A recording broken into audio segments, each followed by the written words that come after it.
What's up, everybody, and welcome in to another edition of the Sit Down. As always, if you enjoy this video, please make sure you hit the like button and let me know what you think of today's very interesting discussion in the comment section below. If you're new around here, you just haven't done it yet, or living under a rock and seeing this video for the first time, I don't know what you're waiting for.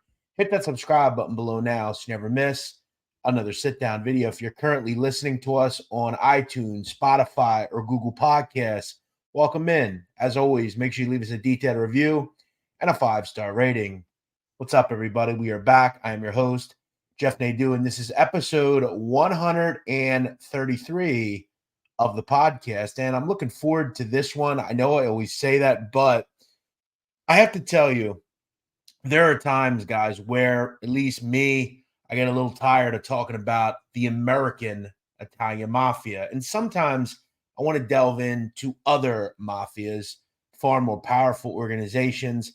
And today we're finally going to do that. We're going to delve in really to, in my opinion, the most profitable Italian drug dealer of all time. The story of Paolo DiLauro, his empire, and his ultimate involvement in portraying one of the greatest TV characters of all time, or inspiring one of the greatest TV characters of all time, Pietro Savastano, in the hit television show Gomorrah. If you know me, I've talked about Gomorrah ad nauseum. I believe it is the greatest television show ever made. And if you'll notice in this show, I'm going to tell you about the real life characters that inspired the characters on the show. So sit back, relax. I think you're really going to learn to understand what it means to be a Camorra boss in Naples, Italy. Let's get in to Paolo DiLauro next on the sit down.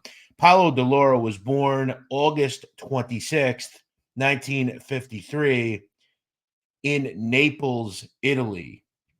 Now, as a young child, Paolo DiLauro was orphaned after his parents died. And by the mid 50s, he would be adopted by a family in his native neighborhood of Secondigliano Scampia.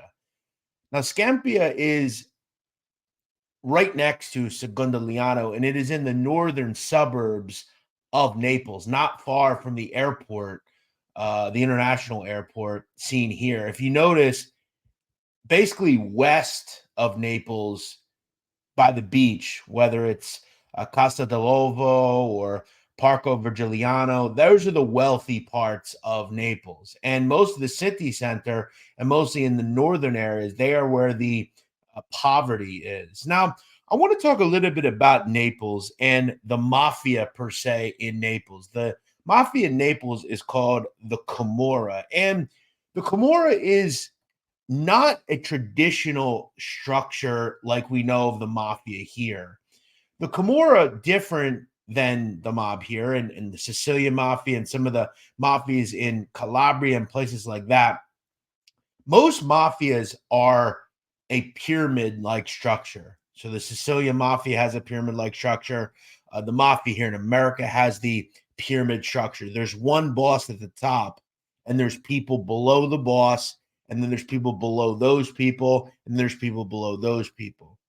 The Camorra is more of a horizontal structure. In fact, most of the groups that operate in Naples are essentially small clans, and they're all their own business, essentially. Now, they all work for one quasi group, which is the Camorra, but they're all their own little clans, they call them. And they all essentially try to work in harmony to control the city. So think of it like, let's look at the Americas. The Colombo crime family are all under one banner, the Colombo crime family. The Camorra is different. There are more clans that are all part of one insular top group, but they're all run their own way, right? So it's more of a horizontal structure. And the Camorra, in most parts of Italy, really from the late 80s on, they're more drug organizations as opposed to mafia. And we'll see that Paolo DiLauro, the way he ran his operation, he essentially outlawed certain things. He didn't allow extortion. He didn't allow prostitution. Paolo DiLauro was someone who, by his early teens would drop out of school and start working for local businessmen, mostly shopkeepers. He was an assistant shopkeeper at one point.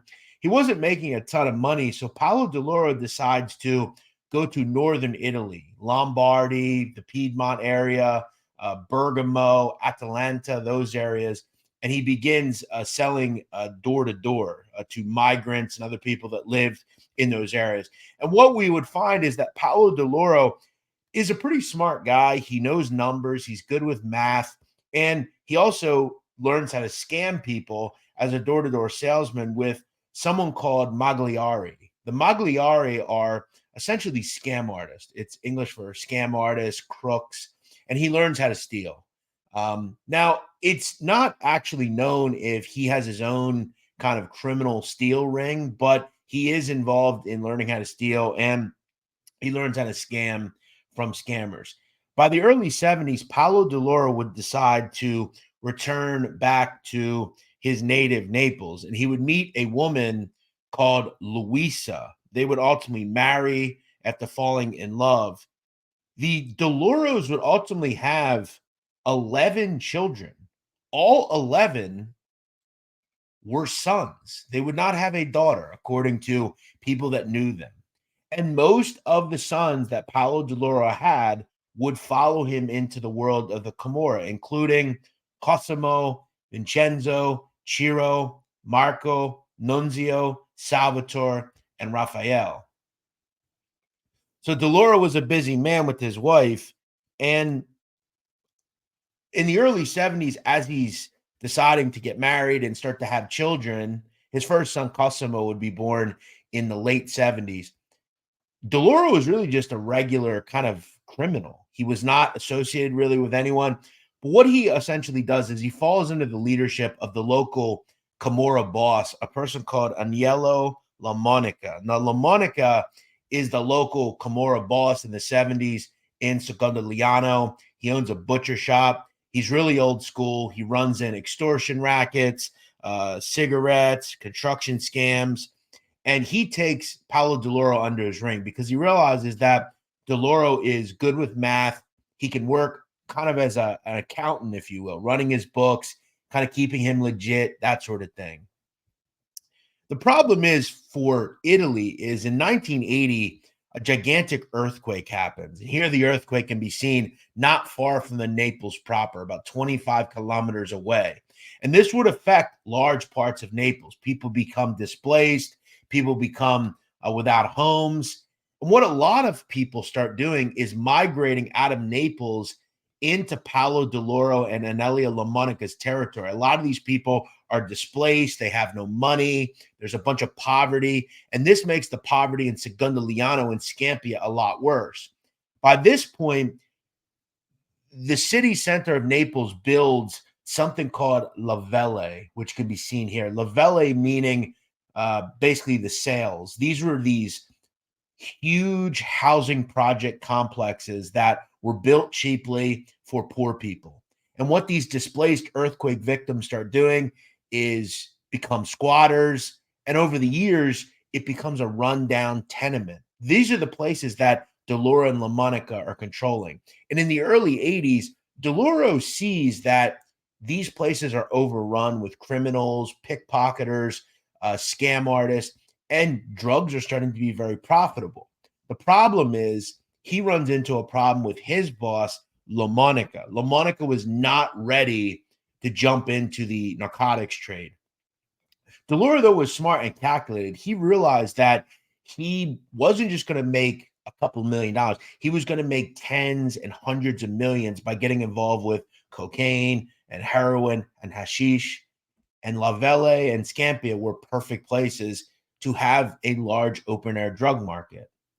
Now, remember, nobody knew who DiLauro was. He was working for local mob bosses. He decides by 1982, he's got to do what he's got to do. And his boss is an old world guy.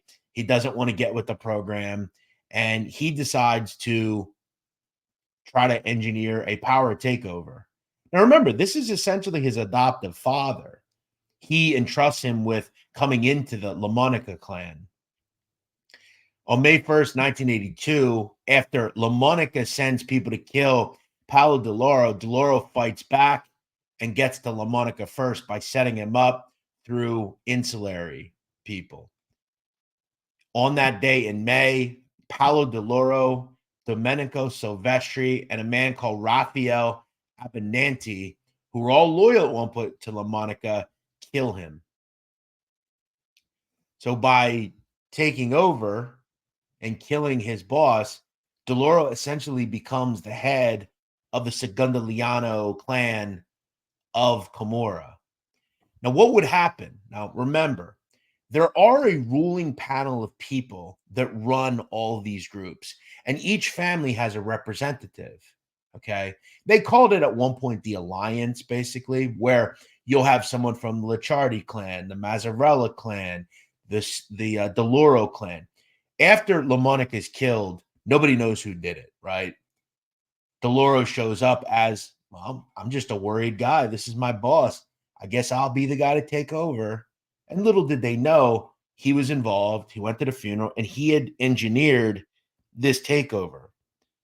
Now, over the course of the late 70s into the early 80s, while being under LaMonica, Paolo DiLauro observed. He waited for his opportunity.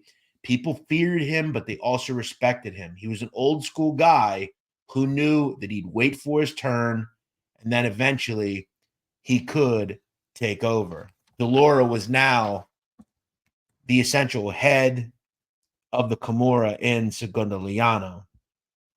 Now, we would learn a lot about DiLauro over the years, and one of which was some of the life lessons he was trying to put out to not only his people, but people below him, his sons, and everyone that knew him. There were certain rules he followed. For instance, it was better to share profits than fight over them, and then he would only use violence if he had to. He would also say that you have to be willing to go to war, but if violence is your only skill, you will lose in the end and die. Murder is bad because it attracts attention, and if the police search your place, make sure you stay calm and do not act cocky. Do not say more than necessary. And these are things that DiLauro was adamant about. And this is why, for decades, nobody knew who he was. He acted modest. He didn't act stupid. Nobody knew who he was. They thought of him as just a regular shopkeeper, but in turn, he was making hundreds of millions of dollars, which we'll find. DiLauro would also say that you never live outside of your means. Live modestly, dress modestly, drive modestly. Do not carry a gun. Do not use drugs. And if you want to gamble and have sex with women, that's okay. But do not do it anywhere near here. Go to Monaco or Marbella. Go somewhere in Spain. He would also say to his people below him, go out with French women or Spanish. Here in Segundoleano, we don't fuck casually with other men's wives and daughters. Here in Segundoleano, the only sound we want to hear is the patter of cash. And for him, that was what was right. It wasn't acting like a boisterous moron. It wasn't driving fancy cars and wearing fancy clothes. It was modest, make money, not headlines. And this is the only way to operate as a mafia member or boss. It doesn't matter if you're in America or overseas. The reason Marcello and Luciano and Gambino, maybe not Luciano, but Gambino, Tony Accardo, all these guys were able to operate so long was because they weren't out in front. Out front on a line is going to get you picked up or killed really quick. And DiLauro, even over in Italy, knew that. Now, the goal for DiLauro was to make hundreds of millions of dollars selling cocaine, heroin, and hashish. And what he would do is he would eventually, by the early 90s, turn La Velle into the largest open-air drug market in all of Europe. And he was making hundreds of millions of dollars in the process. And for him, DiLauro, it was all about long-term security for him, for his family, and for his neighborhood. According to his lawyer, a person called Vittorio Giaquinto. He would say that the only goal for DeLauro was to diversify illegal money and turn it into legal money. He would eventually fund a holding company in which he would ultimately go into different businesses, including companies in textiles, home furnishings, meat and dairy products, bottled water, cash and carry wholesale markets, prepared food distribution, shopping, mall developments, residential real estate, hotels, restaurants, and shops all over Seconda. He would even have a clothing store in Paris. And that he accumulated such a fortune that he would even eventually buy precious stones sufficient to pave the way all the way to Rome, where he would make relations there. The problem that DeLauro had, though, and this goes back to his time in northern Italy as a young, late 20 something, he loved to gamble, and his constant obsession with never getting out of the drug market and constantly always having that money come in. Look, the goal for a drug dealer is to make your money and get out. DeLauro had made hundreds of millions of dollars, but he kept gambling with drugs. And eventually, you're going to get found out. Now, one of the things that DeLauro did that was quite interesting is he was also gigantic in making a fortune in getting counterfeit Prada, Gucci, Versace, all that sort of thing, and shipping it to America, to England, to Western Europe. And he made a fortune doing that as well. Remember, we know that Gucci and Prada are big business. And again, he had such great counterfeit materials, you couldn't even tell the difference. Now, as he accumulated his fortune, his life wouldn't change that much. He was a natural leader. He was respected. He helped people in his neighborhood. He offered wisdom, and he maintained, most importantly, relations with other clans, which was very important. They worked harmoniously. And again, the only thing DeLauro wanted was money, and violence begets money. DeLauro was an interesting guy. I want to talk a little bit about his life and how he lived. He would live with his wife and sons in a large home in Seconda, the one that he grew up in. He lived behind closed steel shutters and bolted gates. He would refuse contact with anyone that was not his family and a few trusted people that he had around him. He almost at one point became pale due to the fact that he would never leave his house, and his wife would stay inside with him, producing another baby every couple years, according to an article written about him in Vanity Fair.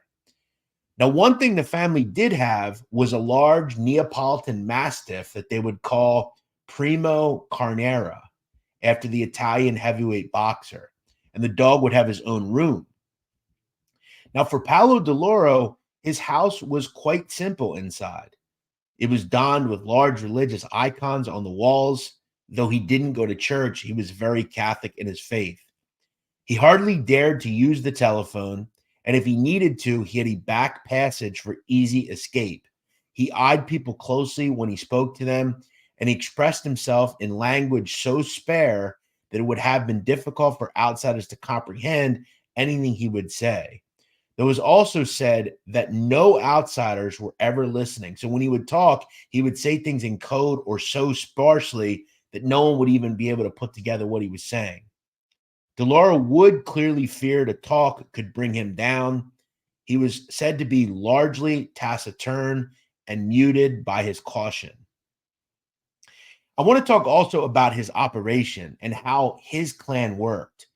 Essentially, every person that got drugs from him was an independent entrepreneur acting basically as a franchise under his guidance. And they were respected not only by him, but as largely autonomous associates. So, in a mafia family in America, as we know, you kick up to the boss. You are thought of as an employee, and you have to kick up to your superior. In this case, everyone was equal, and that the people below these independent franchises were also largely respected as runners, holders of guns or money. Maybe they leased out their house to store drugs. Everyone was thought of on the same level and treated as such.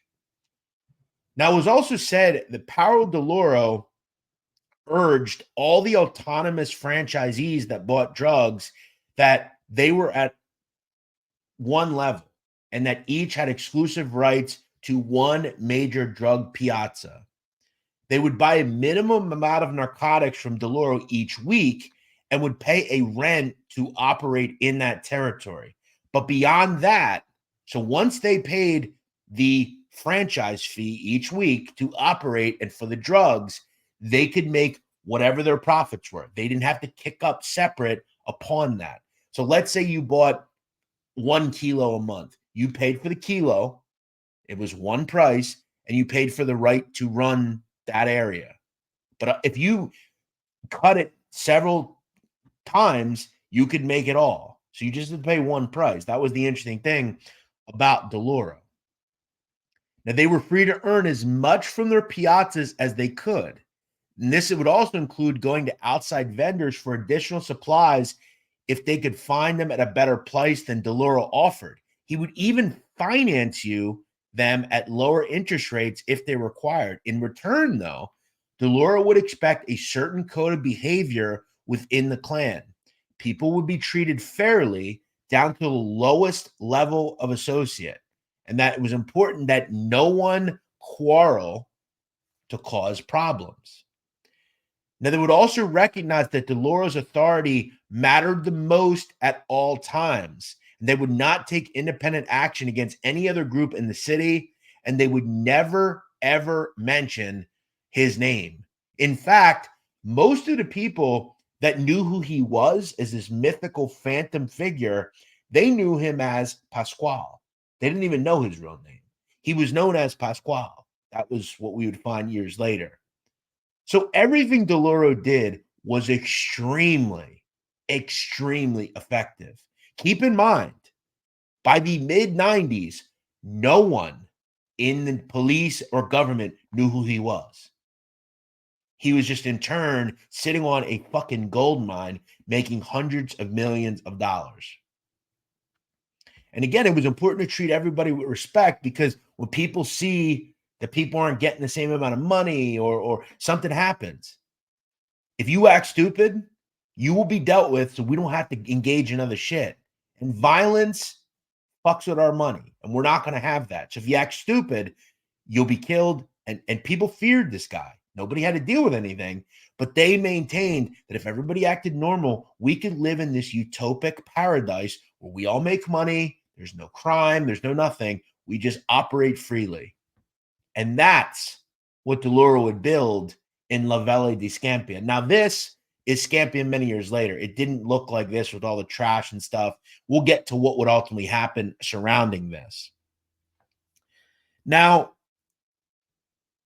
again, this was an extremely efficient operation. It was flawless, really. And in the end, the most important thing was the police didn't even know that he existed. He was a phantom, completely unknown and unseen. And as I said, by the mid-90s, Scampia Secondigliano was the most profitable open-air drug market in Europe. Now, by the mid-90s, this is fascinating. Street crime completely disappeared in this area. In fact, rape, robbery, assault, and theft were completely gone. There was none of it. And according to people that lived in Secondigliano, you could walk anywhere you wanted at any hour. If you had a car or scooter, you could park it anywhere without worry, except perhaps a radio. There was small little crime occasionally, but for the most part, if you were caught committing street crime, you were dealt with. Now, according to a newspaper called Il Mattino, they would at one point publish an article about how there were some illicit gambling operations going on in Secondigliano. Now, almost immediately, DiLauro implored that gambling stop completely within 48 hours because they didn't want that going on. He would also say that extorting protection money from local shopkeepers was causing more trouble than it was worth, and he ordered it not only to be halted, but that the men start paying his men full prices and even thank the shopkeepers for their services. It was strange, but they did it, someone would say. For this and all the favors he would give, he was extremely well loved in the community. In fact, one person would say about DiLauro at one point, quote, "The difference between DiLauro and a saint is that DiLauro delivered miracles faster than saints." Think about that. Think about that. Have you ever heard that said about anyone in this country from a mafia standpoint? Ever? Maybe once in a while, some of the lunatics on here would call someone a saint. But this guy completely revolutionized the mafia in Naples, at least in this part. No extortion. In fact, we're not only going to limit and completely cease extortion, you are now going to pay full price just like everybody else. We're going to thank the businessmen for even have businesses here. No prostitution, no petty gambling and dice games and card games. You want to gamble? Go to Spain. We're not going to have it here. There was no street crime. Again, this was a utopic paradise under Paolo DiLauro's leadership. Now, really, we all know that in the end, these are criminals. And sometimes you go through life very lucky. You never go to jail. You die in your own bed. But trouble would start to find DiLauro. And in 1997, it would start after certain people in his organization got into a beef with a woman in a local, restaurant. Now, the people would ultimately that they were getting into it with were part of a group called the Licciardi clan. Now, the Licciardi clan is quite interesting. They were still and are still a very powerful clan in Naples. They were at one point run by this individual, a guy called Gennaro Licciardi. They called him the Monkey. And he would eventually be arrested in the mid to late 90s, and his sister, Maria Licciardi, would take over. Now, again, this is the major difference between Italy and America.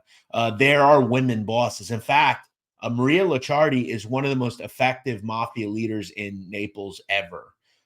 It was actually proven that in the 90s, through a study, that men were more likely to listen to her than other men as bosses. In fact, she engineered an extremely profitable prostitution ring. She would bring in Albanian and different Balkan women, and they would make tons of money through that operation. She was incredibly effective. We'll do a show on Maria Licciardi at some point. She, if you've ever seen Gomorrah, is the portrayal and inspiration for a certain character that we'll get into. So back to the little spar that they get into. A cousin of Licciardi is killed, and she wants blood. She goes out and says, "We want up to 20 people killed for this, and these are the people we want killed." So DiLauro says, "Don't worry about it. I'll take care of it. It's a good faith gesture. We don't want large-scale war. We need to avoid war." And that's the goal for the alliance, for people like Paolo DiLauro, for Licciardi, for all the clans. We just want to operate. Everybody does their own stuff. We don't fuck with people's neighborhoods. Everybody stays where they are, and we all make money. That's the truth. That's why the Camorra has been effective in Naples for decades, for hundreds of years. Now, DiLauro, up until the late 90s, as I said, nobody knew who he was. No cop knew who he was. No government person knew who he was. Nobody knew who he was. And you won't believe how they figured out who he was. Now, in and around 1997, this is quite amazing. Actually, I'm sorry, 1998. DiLauro had a son, one of his 11 sons, Antonio. Antonio was in primary school. He was sticking up for a family member of his that a teacher was, I don't know, annoying. The teacher, to discipline Antonio DiLauro, slaps him. He goes home, tells his father, and his father sends a couple of people to go slap the teacher. Most people would do that. Maybe not to this point, but it's not that crazy, right? The teacher calls the police and says, "This little child's father had me assaulted. They arrest DiLauro. DiLauro is brought in. And they just know him as DiLauro. They don't know anything that he's Pasquale. They don't know anything about him. They just assume that he's what he says he is, a shopkeeper, right? The problem is, by this point, certain people in northern Naples were being recorded. They're being recorded. And they didn't know who Pasquale was. But through chatter, certain people were talking, hey, did you hear about Pasquale? He got arrested for something at his kid's school. And they put two and two together and realized DiLauro is Pasquale. And DiLauro, this is the mugshot for his little issue with, and he never got charged for anything. They just brought him in and talked to him. And this was the first time that the police and government knew who he was. Now, he was formerly thought of as just a minor character. Little did they know he was actually the capo di tutti capi, if you will. He was the man.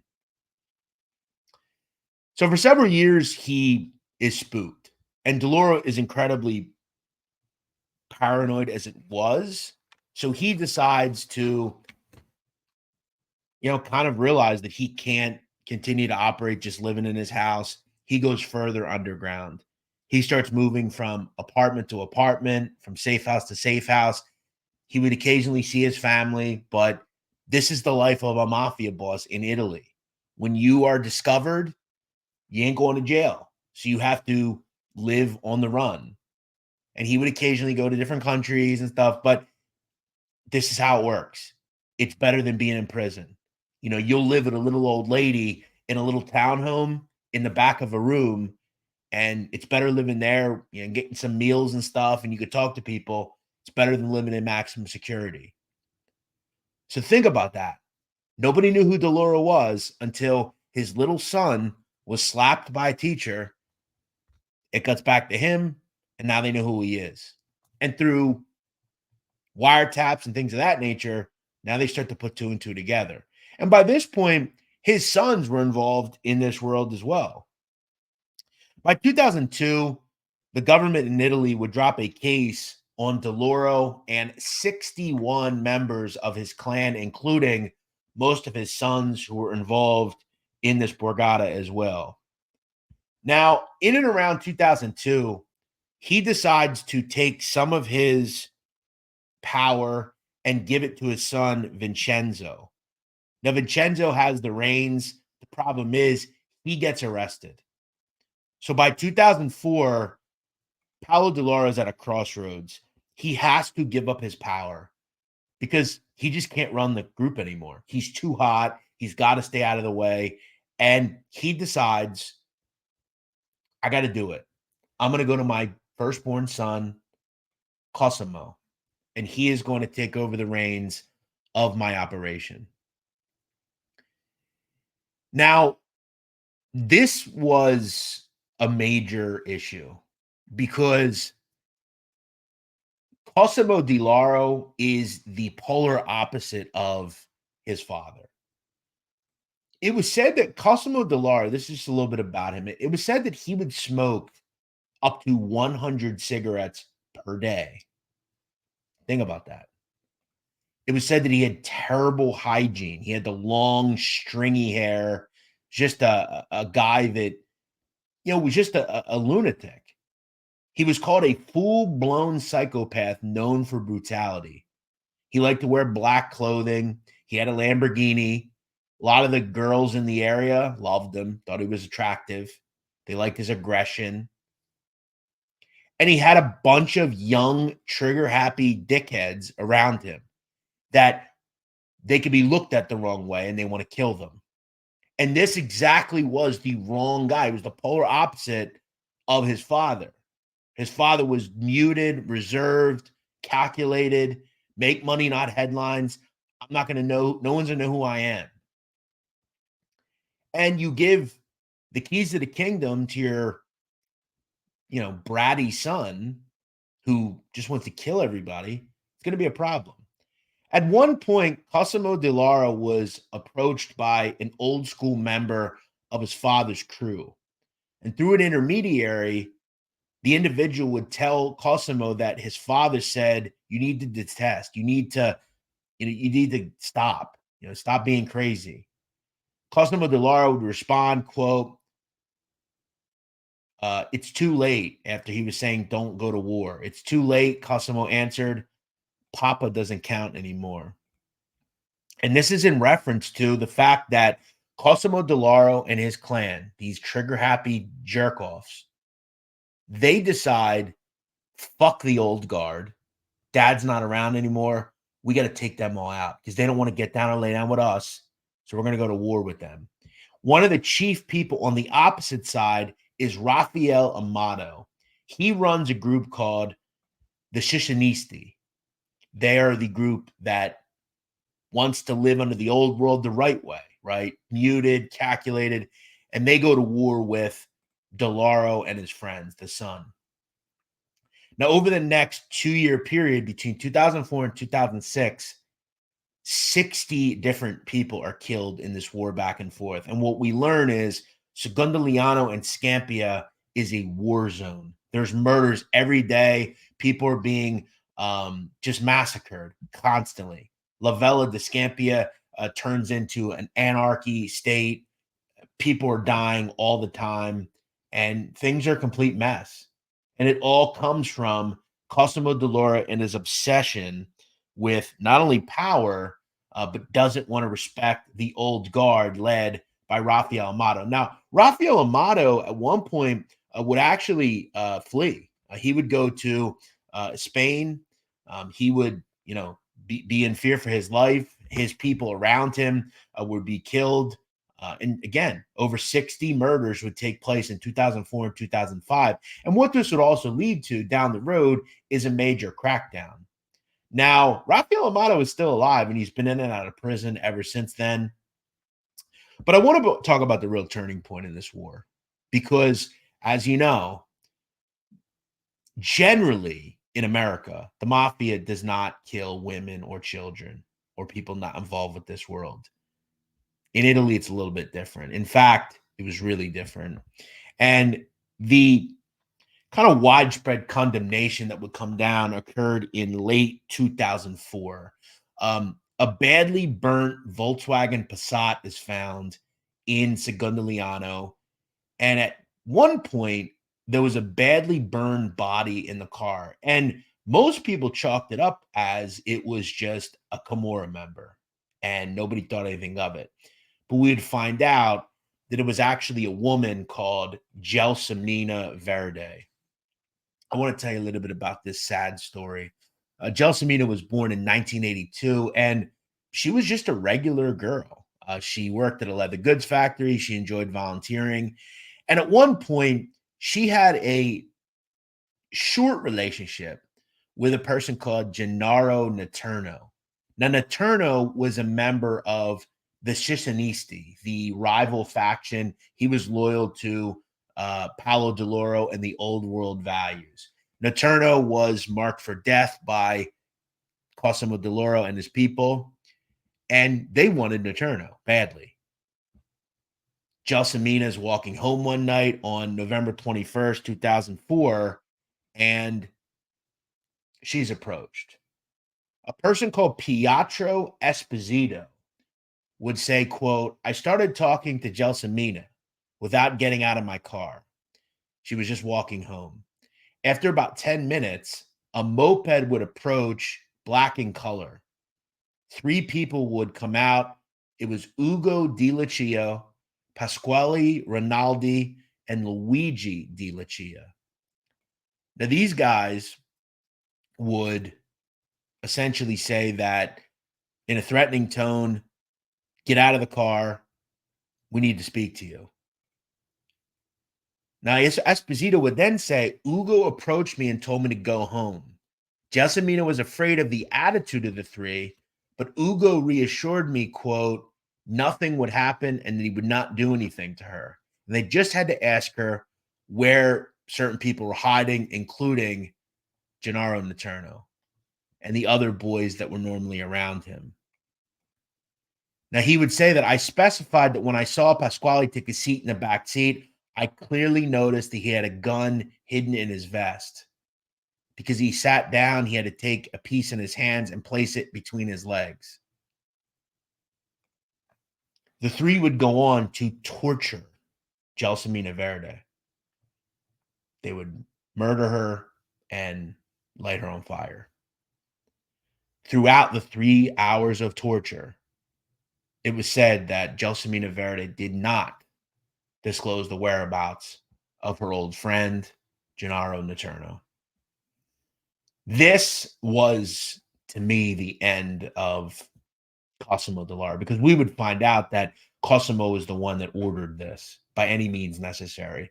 And there was widespread public condemnation for this. In fact, the president of Campania, which is where Naples is, Antonio Bassolino, would say that we must, with every weapon that we can muster, pay attention to this.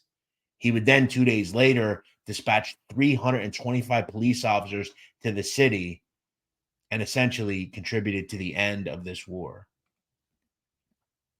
And this was the real low point of it. Look, 60 other people died. Most of them, though, were gunmen, drug dealers, members. This wasn't a member, though. This was an innocent woman who would not disclose where her friend was. Now, if you've ever seen Gomorrah late in season 1, this storyline is actually in the show. The character names are different, but a lot of the show is based on this war. In fact, season 1 is all based on this, and into season 2 as well. Time was running out for Cosimo DiLauro. And again, by 2005, this war is beginning to fade. The government comes in and takes notice. And by 2005, things were kind of winding down. Cosimo DiLauro would eventually be arrested. Here he can be seen paraded out by Carabinieri in Naples. Now, his father, Paolo DiLauro, was still on the run, and I have to wonder what he thought during all of this. But I'll talk about him in just a second. Cosimo DiLauro's trial would ultimately begin in 2008. He would eventually be sentenced to 15 years in prison for being a Camorra boss. In a separate trial, he would eventually be given life in prison for ordering the murder of Gelsomina Verde.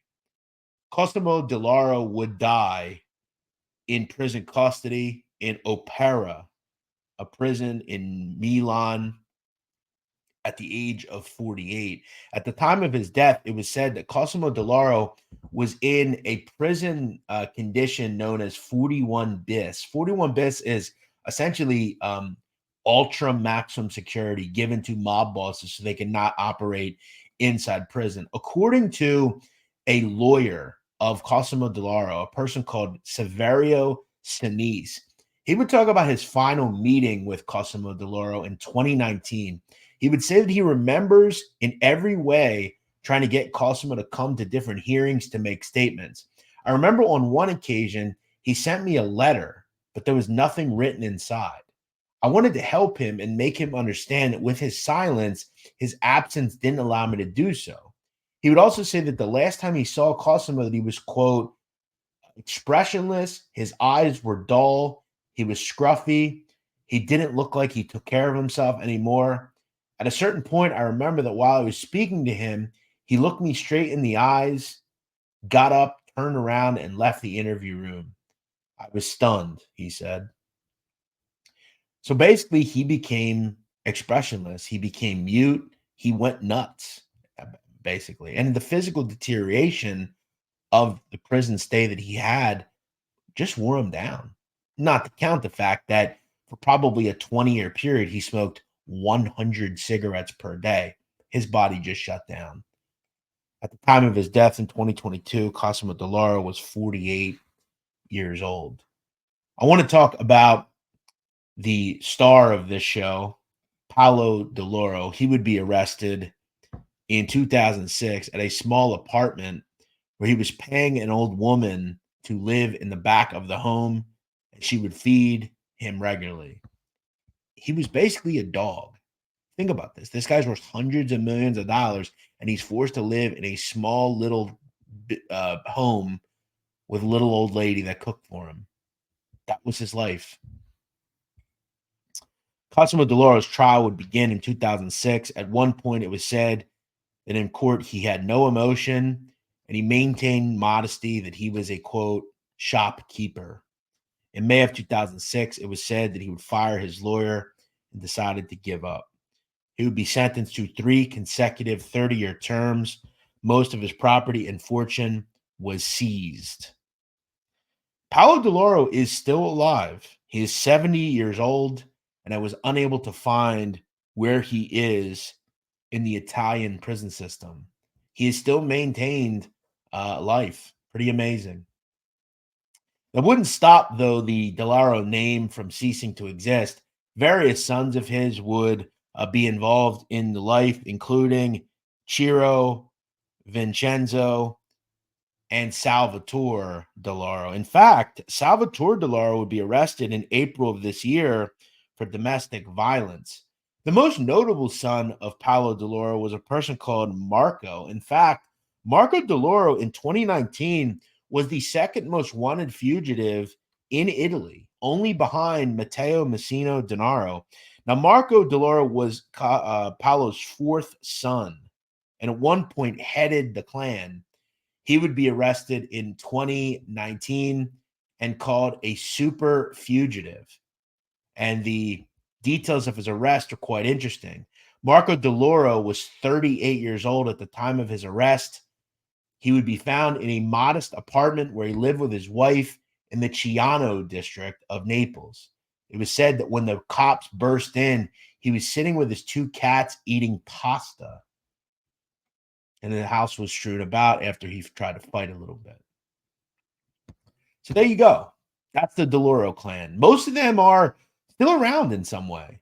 Then the DiLauro clan is somewhat fractured. However, it is still around. And most of the clans are still around, including the Mazzarella, the Licciardi clans, a lot of different clans throughout Naples and the surrounding areas. Now, is the Camorra as big as the 'Ndrangheta or the Sicilian Mafia? Absolutely not.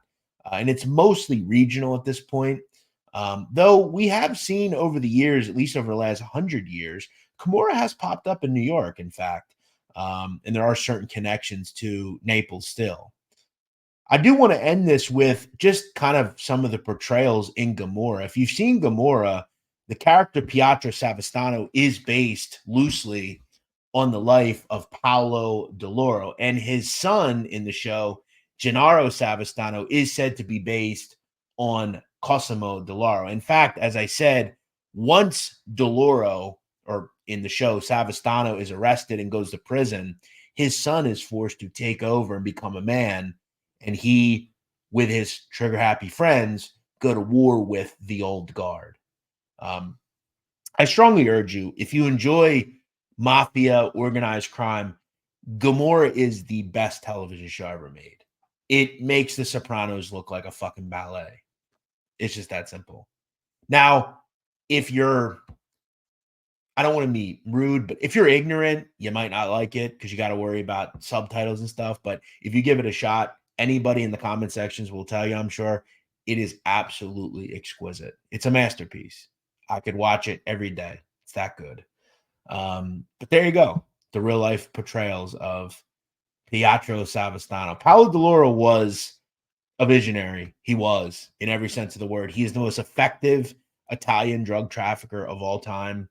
He made more money than really anybody. And if not for that slap thing in elementary school, who knows what would have happened with him? Because what it did is it set off a chain of events that forced him to go into hiding. He then had to hand over the family to his lunatic son, who in the end went to war with his old guard and killed innocent people. And due to him, he died in prison. That's the end. I hope you enjoyed this show. I really enjoyed making it. This is one of my favorite things to talk about. I adore talking about the Camorra. It's fascinating to me. Am I a total expert? Not far off. I love talking about it and I enjoy it. And it's a little bit different from the things I normally got to talk about. So I hope you enjoyed this. This is what a mafia boss is. This individual right here is the antithesis and definition of a mafia boss. It's that simple. As always, before you get out of here, make sure you hit that like button. Make sure you subscribe if you're on YouTube. If you'd like to contribute further, make sure you hit that super thanks button on YouTube. I'd always appreciative. We'll see you next week here on the Sit Down.